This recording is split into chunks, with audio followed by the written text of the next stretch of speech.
Premiered on ABC's Disney's One Saturday Morning for 6 seasons, Recess follows a group of grade school kids and their misadventures they have during their school recess. The main cast consists of Gus, the new kid. He's the viewer's point of view character. Mikey, the gentle giant, a kind, philosophical, and overweight boy with the singing voice of Robert Goulet. Gretchen, the smart kid. Vince, the athlete. Spinelli, the roughhousing, angry tomboy. Imagine if Bakugo from My Hero Academia was a good and likable character.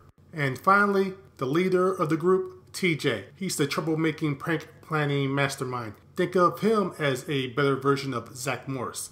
This was Recess's only theatrical film. However, one other show on the One Saturday Morning block did get a film too. That would be Disney's Teacher's Pet. Maybe I'll go into One Saturday Morning another day. Until then, on with the review. The film begins when a secret clandestine group breaks into a military facility for some unknown purpose. They need a secret hideout to initiate their plan. But where? Why 3rd Street Elementary School, of course? Well, sometime later, it's the last day of school and TJ finds out that all of his friends are going to camps for the summer to work on their futures. Wait, just how long are these camps? Isn't it typically 2 weeks and not 2 months for camping? Anyway, in the dumps, one day TJ passes by the school which seems to be flashing itself. He tries to investigate but gets scared off by a bald man in black. After knowing the shenanigans that's happening at the school, TJ looks for help from everyone from his family, the police, to Principal Prickly. Principal Prickly agrees to help TJ begrudgingly, and well, something happens to him. Now, when Principal Prickly got zapped, was he teleported? And if so, why were his shoes the only thing left? And why are they smoking? And so, with nothing else to do and no one else to turn to, he does the only thing he can do. He brings the old gang back together again, with a driving assist from his older sister that he has to blackmail, of course. Oh, how I dream of the mustache fuzz on Jimmy's sweaty lips, glistening as he cooks in the light of a dozen hamburger heat lamps. Hey, that's my diary! Give me that! Good old TJ. Will the gang be able to not only unravel the villain's scheme but save the day? Watch the film to find out. Or I could just keep talking about it. Either way works. After TJ gets the gang together, they start to question his motives, thinking he planned all this because he was lonely. Why are they just now coming to this conclusion? Couldn't they have thought of this before he and his sister broke them out? They're about to lay into him, but then this happens.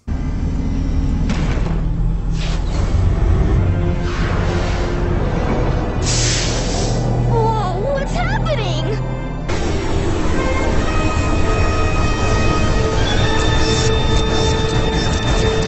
This was their reaction to that. 3 minutes in, and we see the villain. Sorta, he's in shadow, but we get a clue on his possible motivation. Principal's office. Why is it so important? Because, my academically challenged young friend, it used to be mine. Something I really enjoyed was how they had an answer for a plot hole once it presented itself. If they had got broken out of the camps, how will it be possible for them to not be caught when they're doing their spying? Pretty clever, guys. Randall has been spying on the gang all during this and snitches to Miss Finster, who is doing boxing practice. Gee, I wonder will this play any part in the climax? Well, later on, the gang investigates some weird sounds in the school. While that's happening, Miss Finster and Randall try to break into the school to stop them, only to come undone by Finster's massive junk in the trunk. Anywho, the kids find the cause of the noises and spy on a group of scientists. We finally see the villain completely and he seems to have Alfred working for him. Wait, Alfred? Dr. Benedict, we're ready for the test. Coming! Tisk tisk. Master Bruce will be very displeased when he hears about this. Benedict's goal is to move the moon for some insidious reason. Then we see what happens to those who failed him.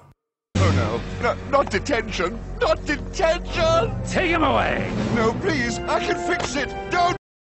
Unfortunately, after this, the kids get noticed and they get chased by scientists, security, men in black, and ninjas. Wait, ninjas? Ninjas! Why'd they have to be ninjas? The The gang is able to get away except for, well, TJ, who gets tossed in the clink and finds out what happened to Principal Prickly. Why is he not wearing any pants? The gang do the only sensible thing that they can think of and go to the cops, but they just make fun of them. The cops here are so useless. I'm starting to get New Year's Evil flashbacks again. We then learn a little about the villain, Dr. Philip Benedict. As in Benedict Arnold. Really, movie? Really? You see, he's a rogue teacher. But first, flashback time. See, back in the 1960s, these guys were young and hip educators. Prickly was a Beals clone, Finster was hot, and Benedict was the cool principal. But it was all a facade. Benedict wants to change the education system by eliminating recess and giving kids more tests, starting with 3rd Street Elementary. Boy, does that sound familiar. I believe this stuff is even happening today. I remember as a kid, weeks of our school time was used to study for standardized tests. Then later in the year, more weeks would be used just to take the tests that we studied earlier that we had already forgotten about. Oh, sorry, on with the review. The point is, Benedict isn't doing this to help the kids, but to further his own career in the government. Oh, and this plot point didn't come out of nowhere because remember that seemingly throwaway scene that happened in the first act of the film? The national no recess movement has hit a serious stumbling block with the disappearance of its leader, former Secretary of Education Philip Benedict. Benedict, who was fired by the president 2 years ago. That was pretty clever, and I've got to give some props to the writers and director of this film for doing that. Anyway, the idealistic Prickly is against this and goes to the superintendent to put a stop to this. He does, but also immediately appoints Prickly as the new principal. Thus, a lifelong grudge is born. Sometime later, after the gang pilfers some secret documents from the school, the master plan finally becomes clearer. Benedict has created a tractor beam and wants to use it on the moon. But how will controlling the moon end recess? Well, anyway, TJ finds Chekhov's ball, and he and Principal Prickly try to escape, and the final plan finally comes into focus. Benedict wants to end summer vacation. Wait a minute, isn't this a plot from a Phineas and Ferb film from about a decade later? Well, Disney does like to recycle, so... Anyway, TJ and Prickly are captured again, and the gang realize that they need help, but since the cops don't take them seriously, they go to the only one they have left, a giant talking dog. No, TJ's sister. She's helping them gather reinforcements. Meanwhile, Bill pontificates to Prickly and TJ and laments on losing his job and Finster. He hasn't seen her recently, has he? Okay, this is the 3rd time someone has gone to the cops for help. This time it's Miss Finster, and the cops just wind up making fun of them each time. Man, are they useless. This would have never happened if Officer Green was on the case. While caught in the birdcage, TJ and Prickly have a heated heart-to-heart. How can you understand? You're just a grown-up. What do you know about summer vacation? I'll let you in on a little secret, Detweiler. Every adult you've ever known was a kid at some time in his life. You think we don't remember summer vacation? Riding bikes down by the creek, catching pollywogs in a jar, camping out under the stars? Some days I sit there in my office looking out at you kids on the playground and I think they don't know how good they've got it. In a few years, they're all going to be grown-ups like me. Don't you ever say I don't care about summer vacation, because those memories are the last part of childhood I got left. Principal Prickly.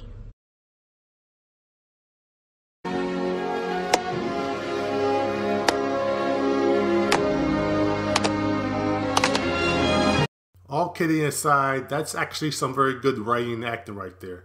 Elsewhere, the cavalry is in disarray without a strategist like TJ to lead them, so they get someone possibly better. George S. Patton, I mean Gus, and he lifts their spirits by giving them a rousing speech. War's over, man. Wormer dropped the big one. What? Over? Did you say over? Nothing is over until we decide it is. Was it over when the Germans bombed Pearl Harbor? Hell no! German? Forget it, he's rolling. This all leads to a climax that includes a chase scene done to the tune to the theme of SWAT. Nope, no good. This song is better.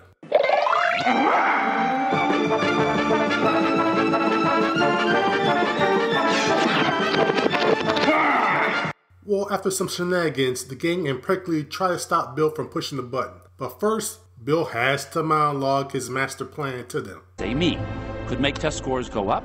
Why, everybody'd feel better. They might even elect that person President of the United States. That thing. Doesn't he know that all you have to do is just be a former reality star or entertainer in order to run for public office? Silly, silly man. Well, he goes on to tell them that the cold weather countries like Canada and Iceland, they have top scores because it's too cold to go out and play. Sure, that's the reason. Out of nowhere, Finster and the teachers arrive to save the day. Also, it appears Bill likes his women a bit extra thick. You know, with the exception of Miss Croaky, the teachers really aren't helping that much. Also, these ninjas should be ashamed of themselves being taken out by Shaken Pop. I guess they were running low on chakra. And this here is the perfect song for the climax.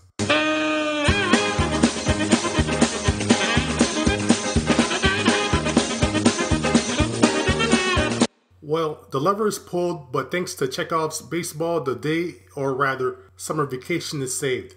Oh, now the cops are doing something. So useless. The film ends with both TJ and Principal Prickly thanking each other and coming to an understanding with each other. With that, the film ends, and this is the perfect way to end the series. It's heartwarming, a bit bittersweet, but still open-ended enough that you wonder what will happen next with all the characters, since this would be the last that we would see of them. Except this wasn't quite the end of Recess. Here are some things that I really liked about the film. It had a good story, and the characters' personalities are consistent to the original series. Usually movies that are adapted from TV series remake or reboot the series in order to put it on screen. Schools Out didn't do that. It went with another option. This is a continuation of the series. Here are a couple examples of shows that did the same thing when they became films. The Simpsons and The X-Files. Now normally this would be a problem since it would only be made for the fans of the series, and any outsiders would find it difficult to get into it. However, since the characters' personalities and the group dynamic is so straightforward, it's easy for anyone to get into the film, so there isn't any heavy lifting. Another thing I really liked is the soundtrack is great. I want the soundtrack. The music plays well with each scene that it's in, whether it's a comedic or action-packed scene and so on. Plus, there are so many good songs that if this film can expand its target demo's musical knowledge, I see that as a good thing. Another thing, the voice acting is great. The regular cast knocks it out of the park, but what's really good is the celebrity voices that weren't in the series did good as well. James Woods did well as the villain, and initially I was worried that he would just be doing Hades all over again. While there is some of that here, he does make Dr. Benedict feel like a different character. Also, I didn't realize until editing this review that Melissa Joan Hart was the voice of TJ's sister Becky, so props to her. Another thing that I like, the Save the World plot. Yes, as with most, if not all, animated films aimed at kids, they go on a venture to save the day. And yes, the plot of the villain is ridiculous if you think about it, but considering the tone of the show, this was probably the best way to go. The adventure, of course, is going to be much grander than anything in their regular series. Still, I think it was executed well. As for negatives, well, one, the CGI isn't integrated that well. It stands out like a sore thumb, but I give it a pass for a couple reasons. It's not in every scene or even in most scenes. And the other reason, this is early CGI. The film came out only a few years after Beast Wars and Reboot, so there were still kinks to be worked out. Another negative, even though I gave it a positive earlier, the soundtrack is too age specific. Since the songs were even by that point decades old, they might not be a hit with the young demo that this film is aiming at. While the songs work in the context of the story, they might work more if you're an adult than if you're a child. And finally, the animation. The animation isn't bad, and it is an improvement over the TV series, but it's not as substantial as I wanted it to be.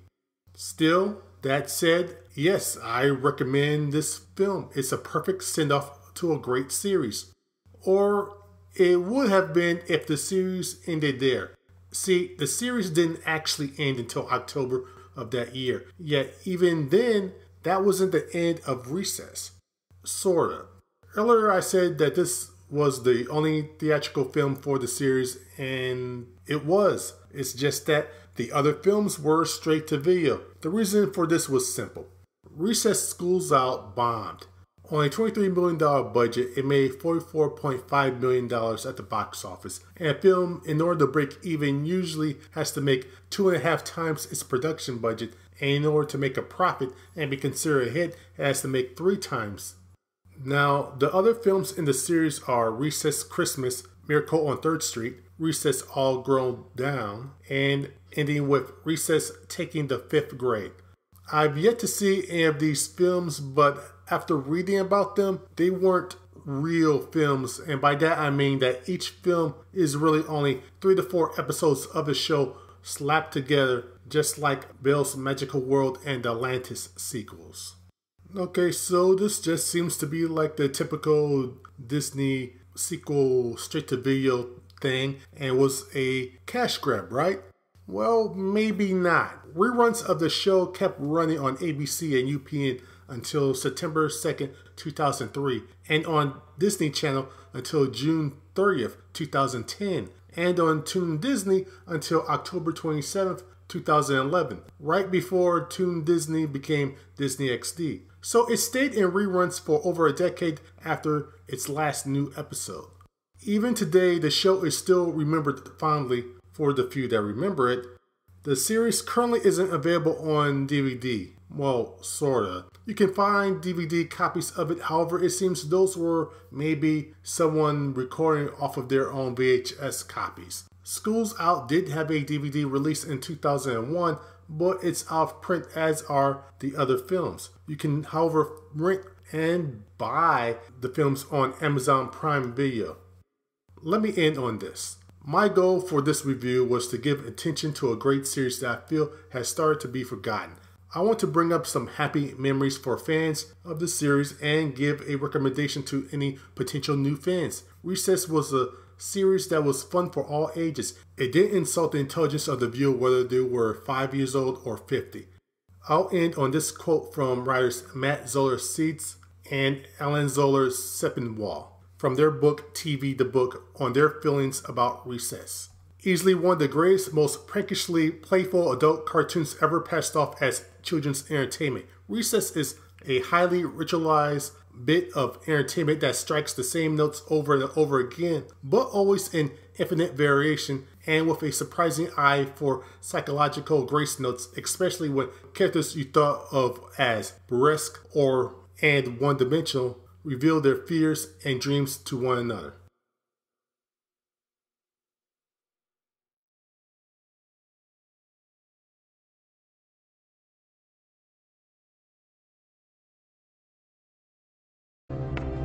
All my plans, my hopes and dreams, ruined.